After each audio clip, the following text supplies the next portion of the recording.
Hi, I'm Christina. Let me tell you about the family I married into, the Andersons. Old money, a sprawling mansion in Connecticut, and more traditions than you can count. I work as a nurse at Hartford Hospital, and that's where I met their golden boy, Mark. He was in his residency when we clicked. Charming, sweet, and refreshingly different from his stuffy family. At least that's what I thought. Everything changed after the wedding. His mother, Eleanor, was the perfect mix of Cruella de Vil and Martha Stewart. She began showing her true colors immediately. Christina, dear, Anderson women don't work after marriage, she'd say, her tone dripping with condescension. Christina, honey, it's embarrassing to discuss hospital stories at dinner. My father-in-law, Richard, was no better. He'd sit in his study, nodding along in silence, puffing on one of his overpriced cigars. The only decent one was Claire, Mark's younger sister. She'd roll her eyes during Eleanor's lectures and shoot me sympathetic glances. One day, Claire whispered to me, they did the same thing to Mark's college girlfriend. Drove her out within months. But I wasn't going anywhere. I loved Mark, and he loved me, even if he had the infuriating habit of saying, that's just how they are, whenever I pointed out his parents' appalling behavior. Then the pain started. At first it was small, just faint twinges in my lower abdomen. Being a nurse, I knew something was wrong. But every time I brought up seeing a doctor, Eleanor would cut me off. Andersons handle things privately. We have our own family physician, she'd insist, referring to their ancient doctor who hadn't practiced in decades. When the pain hit hard, it nearly brought me to my knees. One evening during one of Eleanor's lavish parties, Claire noticed me gripping the counter. You look pale, she said, worried. I'm fine, I managed, but my legs were trembling. Mark stood across the room, deep in conversation with his father about hospital administration. Eleanor glided over, her pearls gleaming like a weapon. Christina, compose yourself. The Whitmans just arrived, she hissed. That's when everything went black. The last thing I heard was Claire shouting my name and Eleanor whispering sharply, not in front of the guests. When I came to, I was in bed. The room spun as I tried to sit up. We need to call an ambulance, I rasped. Don't be dramatic, Eleanor's icy voice cut through. Dr. Peterson will be here in the morning. He's handled all our medical situations for 30 years. Mark, my doctor husband, sat beside me, squeezing my hand weakly. Mother's right, he said. He treated my appendicitis when I was 12. I stared at him, disbelief battling with the pain that tore through my body. My husband, a man sworn to save lives, was siding with them. The betrayal was worse than the agony. At least let me go to the hospital myself, I pleaded, fumbling for my phone. Eleanor snatched it away with surprising speed. No hospitals, no outsiders. Family matters stay within these walls. Claire helped me to my room as the sounds of classical music and laughter drifted up from below. Once we were alone, she spilled everything. The Andersons had a sordid history of covering up medical emergencies to avoid scandal. Grandmother died because they waited too long. Cousin Sarah lost a kidney. Even my asthma was treated with herbal tea, she confessed, her voice trembling. They're obsessed with appearances. She gestured to her father's study. There's a whole room of medical records in there, every covered-up crisis, every hushed diagnosis. Suddenly, the pain spiked so sharply that I screamed. Mark burst in, his face torn. Mother says Dr. Peterson will come first thing in the morning. She'll be dead by morning. Claire exploded. Just like Grandma. As they argued, I discreetly reached for Claire's phone, my vision blurring. But I managed to dial 911. As the operator answered, I heard Eleanor's heels clicking ominously down the hallway. Help, I whispered into the phone. Hartford Hospital nurse, medical emergency, Anderson estate. The chaos that followed felt surreal. My colleagues at Hartford Hospital could barely believe their eyes when I was wheeled into the emergency room. Dr. Sarah Chen, my best friend from the cardiac unit, immediately took charge. Ruptured appendix with severe peritonitis. We need her in surgery now, she barked. Mark stood frozen in the waiting room as the perfect Anderson family image crumbled around him. My coworkers, having seen too many cases of medical neglect, weren't about to stay quiet. Dr. Chen confronted Mark directly, her voice echoing across the ER. She could have died. As a doctor, you should know better. 4 hours of documented refusal to seek medical care, and now your wife has sepsis because someone decided appearances mattered more than her life. When I woke up 2 days later, Claire was sitting vigil by my bedside, clutching a thick manila folder. Mark was slumped in a corner chair, looking like he aged a decade overnight. I broke into Daddy's study, Claire announced, her eyes blazing. Every family medical incident for the past 40 years, Grammy's heart attack, Sarah's kidney failure, even your appendicitis, Mark.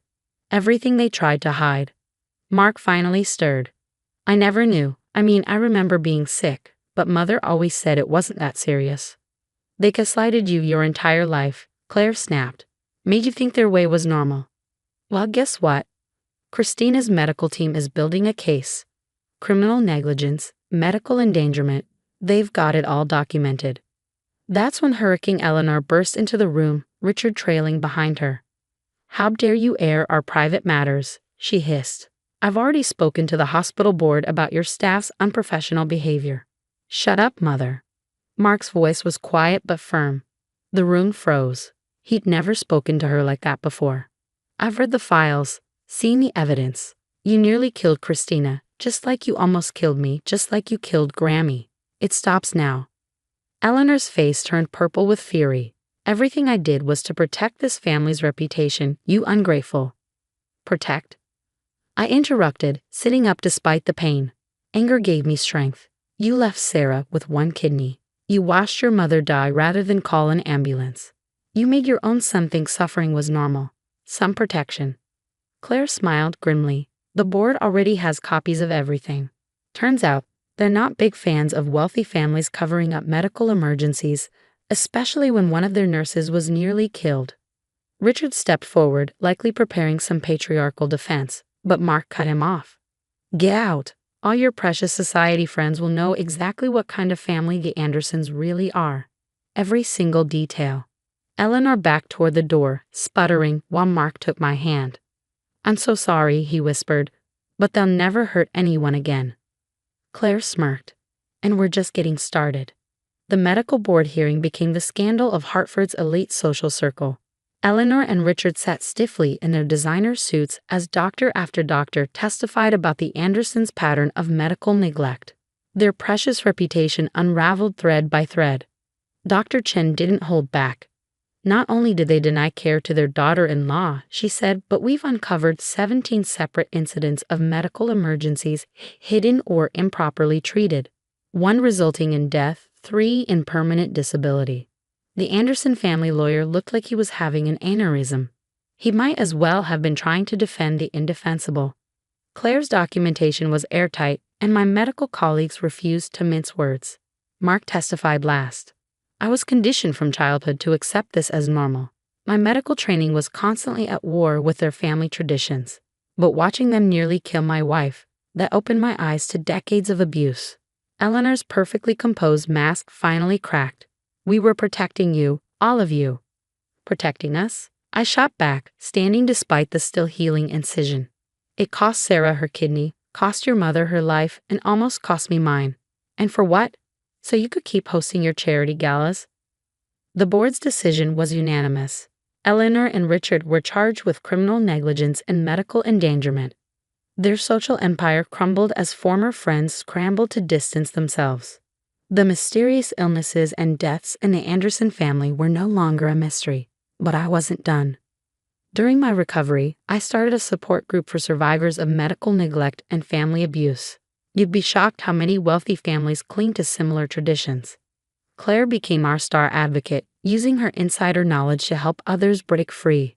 Mark sold his share of the family practice and opened a clinic in an underserved community. No one gets turned away, he promised. No one's emergency gets ignored.